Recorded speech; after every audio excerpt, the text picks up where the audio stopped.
My name is Major Madison Carter, United States Army Judge Advocate General's Corps, and I am the last person my parents expected to see at my father's black tie birthday gala. I had barely crossed the ballroom when my mother's voice cut through the orchestra. How dare you sneak in here? She marched over and slapped me in front of nearly 200 guests. My face turned sideways. I didn't drop the leather case under my arm. My father seized my elbow, not to defend me but to steer me toward the kitchen door. "Don't embarrass this family again," he whispered. My sister Jessica stood behind him, wearing our grandmother's diamonds, smiling as security closed in. They thought I'd come begging forgiveness, still the frightened 23-year-old they'd disowned for refusing to abort my unborn daughter. They had no idea that for 6 months I'd been building a fraud case against the very foundation hosting their gala, and that the man seated beside the stage had already reviewed every page of it. A guard reached for my arm. Before he touched me, a chair scraped back. Governor Thomas Reynolds rose, buttoned his jacket, and looked at my father. "Do you know who she is?" 11 years earlier, my pregnancy had been treated as a public relations emergency. My father, Richard Carter, was expanding Carter Meridian Holdings into political consulting. My mother chaired charities and built her name on hospital wings bearing it. An unmarried pregnant daughter didn't fit the portrait they sold donors. In my father's study, they laid out 3 documents: a clinic appointment, a non-disclosure agreement, a one-way ticket to Europe. I refused. My father struck my name from the family trust before sunrise. Jessica told relatives I'd stolen money and run. That lie let them explain my disappearance without admitting they'd abandoned their pregnant daughter. I enlisted at 24 with Maya barely walking, put myself through law school on the Army's dime, and commissioned into the JAG Corps because I wanted a uniform that couldn't be disowned. I spent a decade prosecuting procurement fraud on posts from Bragg to Belvoir. Men who dressed theft in patriotism, the way my family dressed theirs in charity. My family never contacted me, but they used my absence whenever it served them. Jessica told interviewers she'd taken over the foundation after her unstable sister caused a scandal. My mother gave speeches about protecting vulnerable young women while returning every photograph I mailed of her granddaughter. 6 months before the gala, a whistleblower walked into my office. Evelyn Brooks, the foundation's former finance director, laid a box of donor statements on my desk. Millions meant for housing programs had been funneled into consulting shells controlled by Jessica and my father's associates. She'd reported it internally. 2 days later, Jessica had her fired for theft. Evelyn believed the remaining records would be destroyed at the gala. I nearly declined for conflict of interest, until she handed me an authorization form bearing my signature, approving an $800,000 transfer from a youth housing fund the same week I was disowned. I was 23, pregnant, homeless, and held no position in that foundation. They hadn't just erased me, they'd kept my name alive as a spare signature, in case investigators ever came looking. I recognized Jessica's habit of curling the last letter of my name. She'd practiced forging it since we were teenagers. I didn't storm the gala to scream accusations. I disclosed my connection to the case, handed the verified records to the state's Financial Crimes Task Force, and let forensic accountants trace the money through shell companies, inflated invoices, and a condominium Jessica had lived in for 6 years. Governor Reynolds wasn't a stranger playing hero. 2 years earlier, I'd built the court-martial case against a defense contractor rigging Army housing bids. Reynolds, then Attorney General, had used my findings to stand up his state's Procurement Integrity Office. He knew exactly how I built a file, and that I never brought forward an accusation I couldn't prove in a courtroom. He'd been invited to the gala months earlier to announce a state partnership with the foundation. After reviewing my preliminary findings, he quietly canceled it, but kept his seat. When he stood and asked, "Do you know who she is?" he wasn't rescuing me. He was opening the door I'd spent 6 months positioning him beside. My father let go of my elbow. "Governor, this is a private family matter." Reynolds didn't sit back down. "The moment your foundation filed forged financial documents with the state, it stopped being private." My mother recovered fastest. "She has a history of instability," she told him. I opened the case and lifted out the authorization form. "Is this the instability you mean?" I was 23, pregnant, and unemployed when I supposedly approved this transfer. My father's eyes flicked to Jessica for less than a second. The whole room saw it. I nodded to the technician at the stage. The birthday tribute video died on the screen behind him, replaced by a scanned ledger. The forged transfer, the shell company it funded, the condo it bought, the yacht membership logged as community outreach. A donor recognized a housing project he'd personally funded. "That building never opened," he said. My mother lunged for the equipment. Reynolds raised a hand. No one touches it. Two task force officers posing as guests moved quietly to the exits. Not to arrest, only to preserve the record. Whatever you believe happened, we discuss it as family, my father said, softer now. You had 11 years to speak to me as family, I answered. Tonight you speak to me as counsel for the whistleblower you tried to frame. Jessica turned the blade back on me. Tell them why you really left. Pregnant, and too weak to handle it.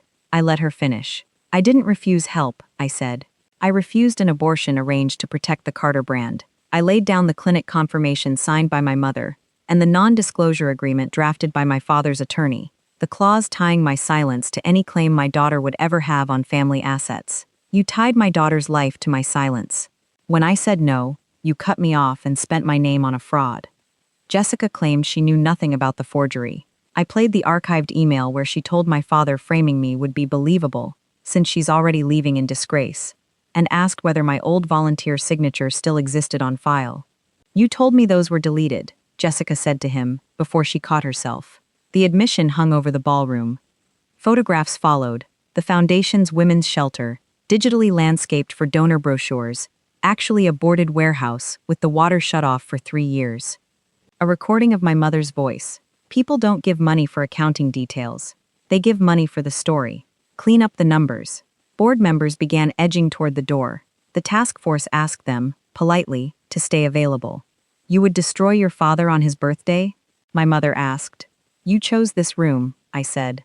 You invited the donors whose money you took. You built the stage. I only used it. My father insisted he'd only approved summaries.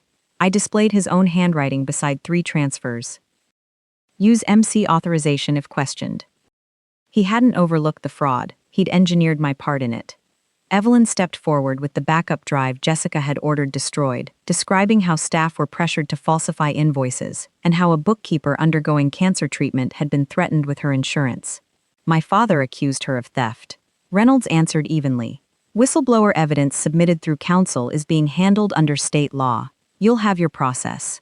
The word process frightened him more than any accusation. He could manage newspapers and dinner parties. He couldn't manage a subpoenaed server. Jessica pulled me aside. You're destroying Maya's inheritance too.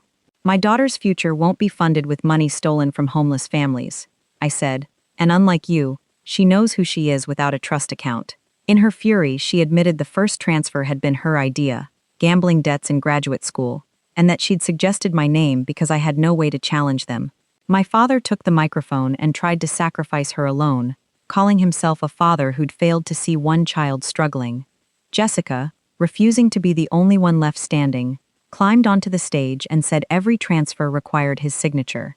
The recording played once more, his voice. Madison is gone. Use her name. It will look like guilt. My mother's voice, agreeing to backdate the invoices. No speech survived that. Reynolds announced the state had suspended every pending grant to the foundation and that the Financial Crimes Division held warrants for its servers. Within hours, Carter Meridian placed my father on leave. Sponsors withdrew, and the university preparing to dedicate a wing to my mother paused it. Jessica's firm lost its largest contract by midnight. None of it came from my accusation. It came from evidence. My mother asked if I'd ever loved them. I loved you long after loving you was harmful, I said. That was the problem. My father warned I'd regret humiliating him. You let my daughter grow up believing her grandparents wanted nothing to do with her, I said. Do you regret that? He looked past me, toward the donors leaving. He mourned the audience more than the daughter in front of him. 3 months later, my father and Jessica were indicted for fraud, conspiracy, and obstruction.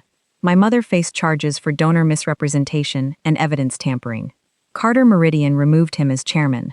The foundation dissolved under court supervision, its remaining assets redirected to the housing programs it had exploited. Jessica sold her condo to cover restitution. None of it returned my 20s. It didn't give Maya grandparents who'd shown up for a single school play. 6 months after the gala, my mother sent a handwritten apology that ended with a request that I state publicly she'd only acted under my father's influence. Even her apology came with an exit clause. I returned it through her attorney, unanswered. My father asked that Maya visit him before it's too late. She was 11 now. She read the message and asked only, did he ever ask how I was before he needed something? When I said no, she chose not to go.